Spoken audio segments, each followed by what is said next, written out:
Assalamualaikum warahmatullahi wabarakatuh, Pak. Saya Rin Lansari, NPM 1816018 dari PGSDA semester 6. Mohon izin di sini saya akan menjelaskan tugas akhir dari mata kuliah yang Bapak ampu, yaitu mata kuliah kepramukaan tingkat dasar dengan submateri yang saya bahas yaitu tentang sejarah pramuka. Izin saya mulai ya, Pak. Sejarah pramuka di sini terbagi menjadi dua, yaitu sejarah pramuka di dunia dan yang kedua sejarah pramuka di Indonesia. Pertama, saya akan bahas mengenai sejarah pramuka di dunia. Kelahiran pramuka dimulai tahun 1907. Ketika itu Baden-Powell, seorang letnan angkatan bersenjata, mengadakan perkemahan pertamanya di Kepulauan Bronsey yang terletak di negara Inggris. Ide untuk mengadakan gerakan tersebut muncul ketika Baden-Powell dan pasukannya berjuang mempertahankan kota Mafeking yang terletak di Afrika Selatan dari serangan tentara Boer. Kemudian tahun 1908 ia pergi untuk sebuah tur yang direncanakan oleh Arthur Parsons untuk mempromosikan pemikirannya ke seluruh Inggris. Dari pemikirannya tersebut dibuatlah sebuah buku yang berjudul Scouting for Boys yang saat ini dikenal sebagai buku kepanduan. Edisi pertama di mana bukunya terkenal di berbagai negara. Buku itu dibuat sengaja sebagai panduan dalam acara perkemahan yang dirintisnya pada saat itu. Kemudian tahun 1912 lahirlah organisasi Girl Guides oleh Agnes. Saat itulah pramuka di Indonesia diperbolehkan untuk kaum perempuan yang awalnya hanya untuk laki-laki saja. 2. Sejarah pramuka di Indonesia. Sejarah pramuka di Indonesia itu terbilang cukup unik karena kemunculannya yang diwarnai dengan proses pasang surut dalam berorganisasi. Sangat wajar jika masa awal tumbuhnya gerakan pramuka di Indonesia itu pada saat Indonesia mengalami proses penjajahan. Oleh karena itu, dalam pembahasan mengenai sejarah gerakan pramuka di Indonesia akan dibagi menjadi 3 masa, yaitu gerakan pramuka pada masa penjajahan Belanda, pramuka pada masa penjajahan Jepang, dan gerakan pramuka setelah Indonesia merdeka. Pertama, gerakan pramuka pada masa Belanda. Buku Scouting for Boys itu menyebar ke berbagai negara, termasuk negara Belanda, dengan nama Pathfinder. Istilah Pathfinder merujuk untuk organisasi pramuka yang ada di negara Belanda. Oleh orang Belanda, gagasan itu dibawa ke Hindia Belanda atau Indonesia yang merupakan daerah jajahannya.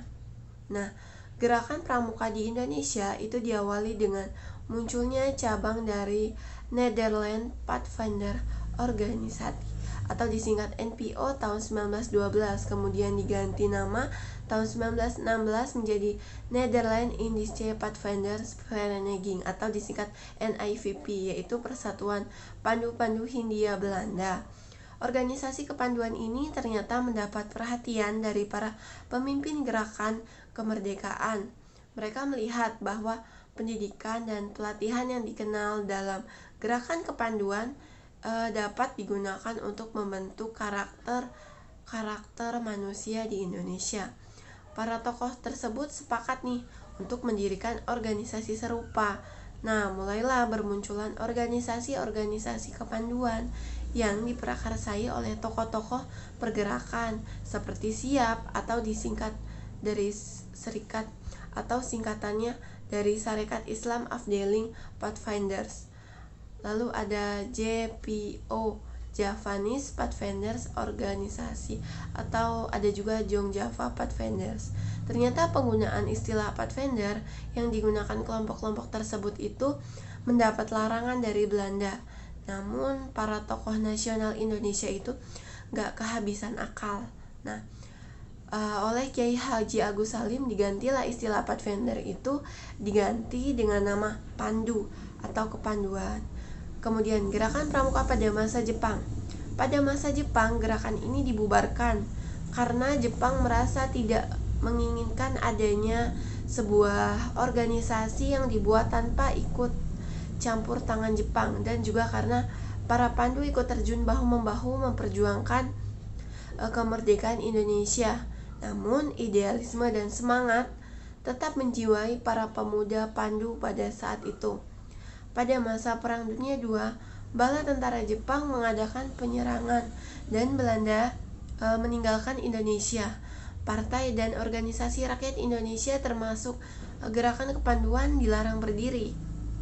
Namun upaya semangat kepanduan tetap ada, tetap menyala di dada para anggotanya, karena Pramuka merupakan suatu organisasi yang menjunjung tinggi nilai-nilai persatuan. Oleh karena itu, bangsa Jepang tidak mengizinkan Pramuka di Indonesia. Namun, upaya itu tidak menyurutkan upaya semangat para tokoh panduan di Indonesia. Belakangan, banyak pandu yang ikut terjun dan saling bahu-membahu dalam memperjuangkan kemerdekaan Indonesia untuk mengusir tentara Jepang. Setelah Jepang pergi, Pramuka di Indonesia kembali aktif, kembali menyala, dan terbentuk sebagai Pramuka pada tahun 1961. Yang terakhir kemudian Pramuka setelah masa kemerdekaan Indonesia itu tahun 1950 sampai 1960-an. Nah, gerakan Pramuka setelah Indonesia merdeka. Banyak organisasi kepanduan tumbuh di Indonesia. Organisasi kepanduan yang terhimpun dalam 3 federasi organisasi, yaitu ada IPINDO, POPINDO, dan PKPI. Pada tanggal 9 Maret 1961, Presiden Soekarno memberikan amanat kepada pemimpin Pandu di Istana Merdeka. Presiden Soekarno menyatakan pembubaran semua organisasi kepanduan di Indonesia dan kemudian meleburnya menjadi organisasi baru yang bernama Pramuka dengan lambang tunas kelapa. Baiklah, sekian penjelasan dari saya. Kurang lebihnya saya mohon maaf. Saya akhiri. Wassalamualaikum warahmatullahi wabarakatuh.